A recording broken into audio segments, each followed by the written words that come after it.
Jeg har om lyd og bølger, og det er spørgsmål 1. Når vi snakker om lyd og bølger, så skal vi lige hurtigt tegne en bølge op.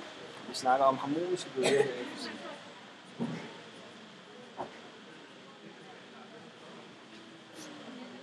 Hvis vi har en bølge her, så er der nogle ting, vi skal kende omkring bølger.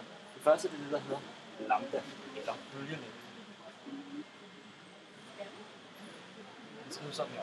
Bølgelængden, det er afstanden fra en bølgetop, eller bølgedal for den sags skyld, til en anden bølgetop. Det skrives sådan her. Og lambda, det måles i meter. En anden ting, vi har, det er noget, der hedder periode. Periode, det skrives store ting. Og måles i sekunder. Og perioden, det er, hvor lang tid der går fra en bølgetop til en anden bølgetop, eller en bølgedal til en anden. Så har vi noget, der hedder frekvens. Jeg skrives lige lidt. Frekvensen, det er, hvor mange bølgetoppe eller bølgedale, der passerer per tid, altså sekunder i det tilfælde. Det er også derfor frekvensen hedder 1 over tid, eller 1 over sekund. Og vi ved alle sammen, at 1 over sekund, jamen, det er det samme som sekund minus første. Og sekund minus første, det kender vi alle som vores gode gamle. En bølge har også en hastighed. Det skrives som v. Hastighed, det ved vi alle sammen, det er lige meter over sekund. Eller delta strækning over delta tid. Hvis vi skal prøve at bruge det her sådan, i forhold til bølger, så kunne vi jo sige, at vores strækning, det kunne være lambda, vores bølgelængde. Og vores tid, det kunne jo være vores periode. Hvis vi gør det, jamen, så kan vi jo se, at vi kan lige lave hurtigt om på det, og så kaste lambda ud for brønden, så den kommer til at løbe 1 over tid gange lambda. Og hvis vi har det, så ved vi jo, at det er det samme som frekvens det her. Så vi kan skrive, at hastigheden for en bølge er lige frekvensen gange lambda. Når vi snakker bølger, så snakker vi også interferens.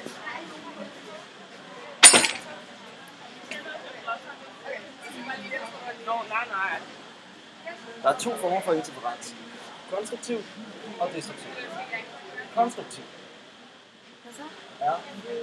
Hvis vi har 2 bølger, der kommer her, har den samme vej mod hinanden. Og når de rammer hinanden, så vil de interferere og forstærke hinanden, så vi får en endnu højere bølgetop.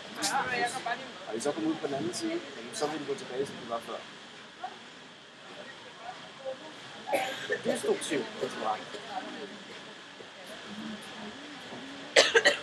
Jamen det er, hvis vi har en bølge, der kommer her, hvor bølgen peger opad, og vi har en anden bølge her, hvor den peger ned, eller kommer ned, så vil det destruktivt interferere og ligesom udligne hinanden, så bølgen kommer til at gå i et bølge selv. Og hvis så kommer ud på den anden side, så har de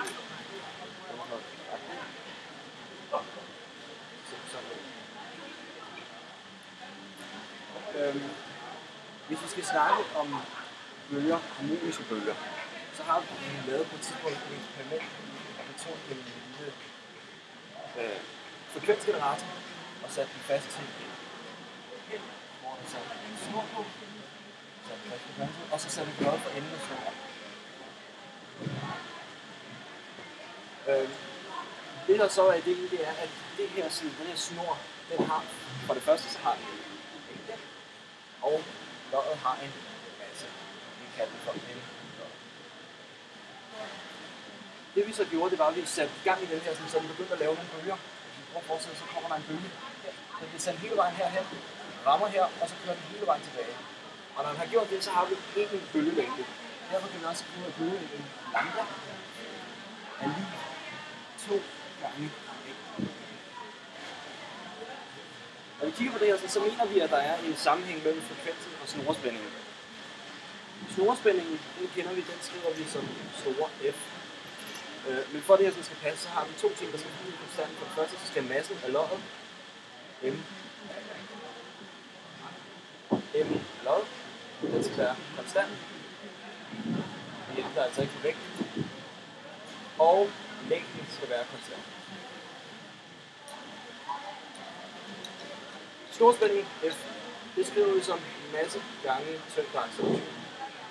Vi kender alle sammen tyngdeacceleration. Tyngdeacceleration, den er 9,82 meter over sekund. Ja. Og hvis vi har det, så ved vi, at masse det kan vi veje i kilo, og så får vi lige pludselig enheden meter, kilo, gange meter over sekund i anden. Og det er det samme som Newton. Så snorspænding det måles altså i kraft.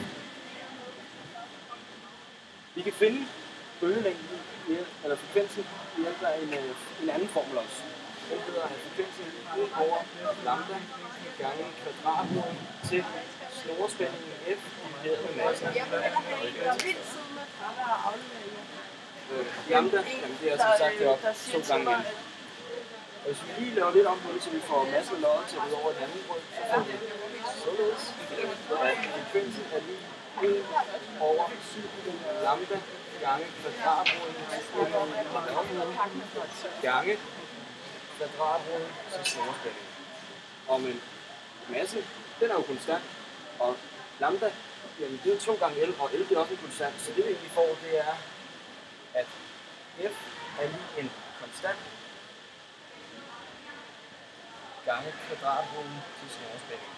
Derfor er snorspændingen og frekvensen proportionelt med hinanden. Det kan vi også se, hvis vi havde tegnet et diagram, hvor vi havde frekvensen her og kvadratroden af snorspændingen her, så ville de følge hinanden ad, hver gang vi gik en op af frekvensen, så gik den ud af kvadratroden til snorspændingen. Og det var egentlig det, jeg havde at sige.